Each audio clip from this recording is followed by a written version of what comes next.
back. Today we'll be filling the weighted hook eye and the bill slot. I use a normal carpenter's wood filler. This one happens to be made by Elmer's. It was on sale at Home Depot. You're just going to work your way around where the gaps are. You don't really have to worry about being too smooth at this moment in time since you will be sanding it again. I tend to like to make it a little bit more smooth just because it is a little difficult to get the sandpaper that I use in between here. You just use your finger and you don't really have to worry about being too careful at this moment in time. So you're going to go back and re-smooth everything. And you get it so that way it's nice and built up. I don't know if the camera will zoom in on that or not. Work your way around the bill. Build it up a little bit higher so that way you have something to sand off. So that way you don't really have to worry about having a dent or anything like that. And because I have the mistake back here, just fill that in.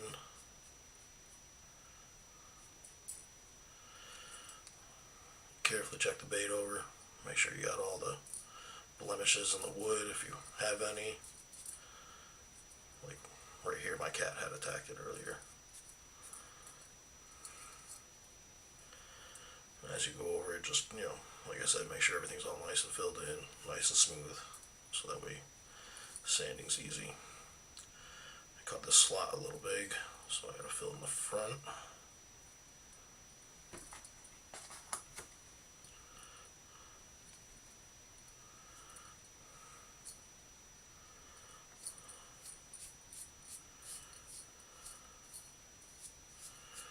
Just take this, wipe all this away.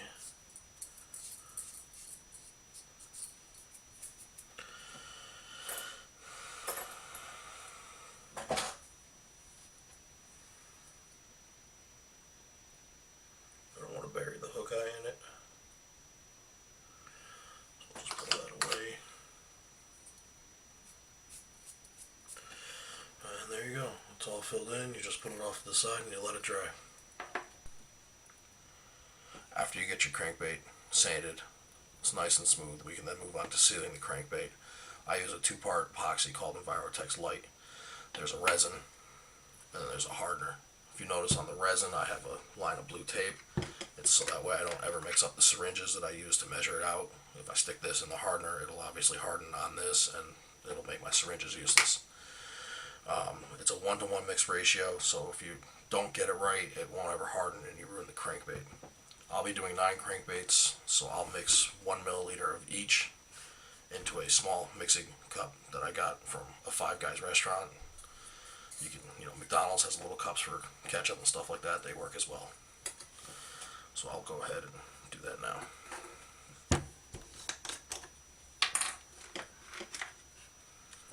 I usually pour the resin in first. I overfill, and then I squeeze out until I get to where I need. Like I said, I'll be using 1 milliliter of each product, so a total of 2 milliliters. You squeeze it into the little cup. Make sure you put the syringes back in the same spot, and I'm using a little plain old storage tray. If you mix them up again, it could harden and technically stick to your tray, and then you won't be able to use the syringe. Now it's time to add the hardener.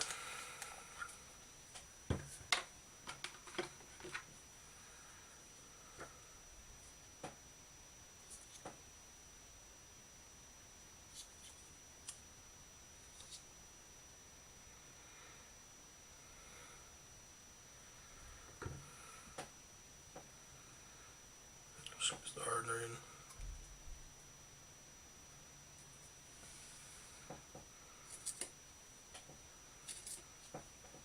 Put that back in the exact same spot.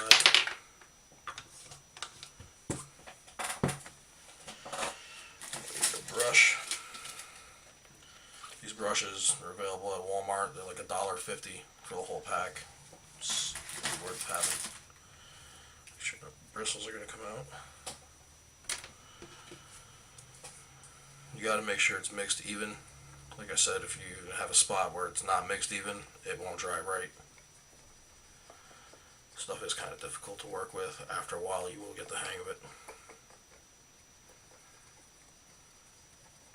The worst that happens is, you ruin the bait and You can always just take the bill back off if you pull hard enough. So you're really not out all that much, except for all the time. After it's nice and well mixed, we can then start applying it to the baits.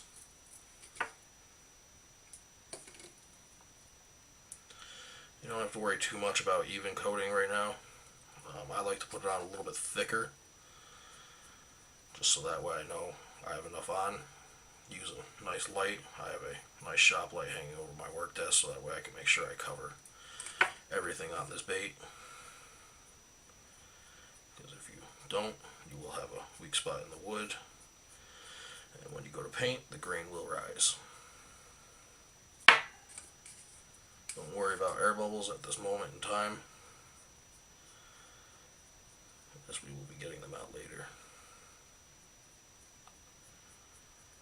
So you just continue to go over the whole bait until it's nice and covered.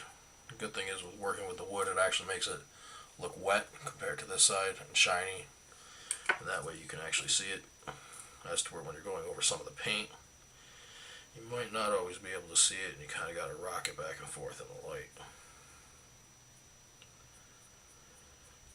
And I know this is really boring to watch. Don't worry, I won't make you watch all 9. Just the first one.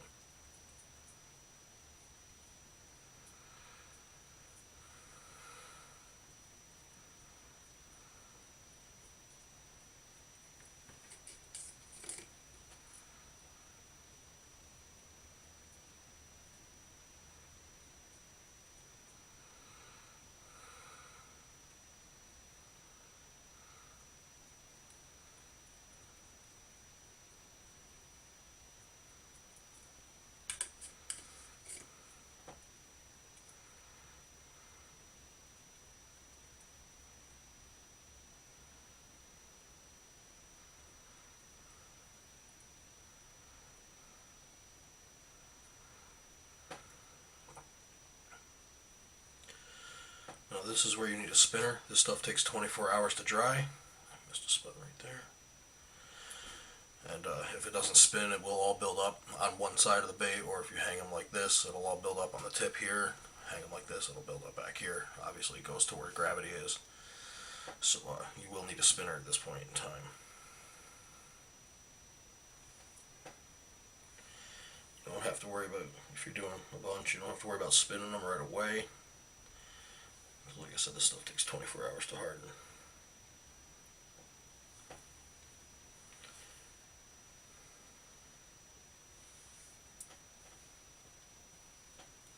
If you do manage to find the DevCon 2-ton epoxy, that stuff does become hard a lot quicker than this. It's a lot less runny than this, and it's a lot thicker. That stuff, you know, that was how I started. So this process is relatively new to me. I did like it better, but I can do more at a time with one batch of Etex than I can with the DevCon. And cost is a lot cheaper with the Envirotex. The only other downfall with Envirotex is that if there's any kind of like oils from your fingers that may get on the bait, sometimes the Envirotex, the epoxy, just won't adhere to it and it'll pull back. And then you might have to do it again. My baits are so heavy that I don't really see too much harm in adding another coat of Etex if it needs it, because it doesn't add too much weight to my baits. But if you're doing a lightweight like balsa, it could throw everything off. It would make it quite difficult to use. Now, when you do get bubbles in your clear coat, well, in this case sealer, you can pop them with a hair dryer. Just put it on low while they're on the spinner. Just hit all the baits. It'll get rid of the air bubbles.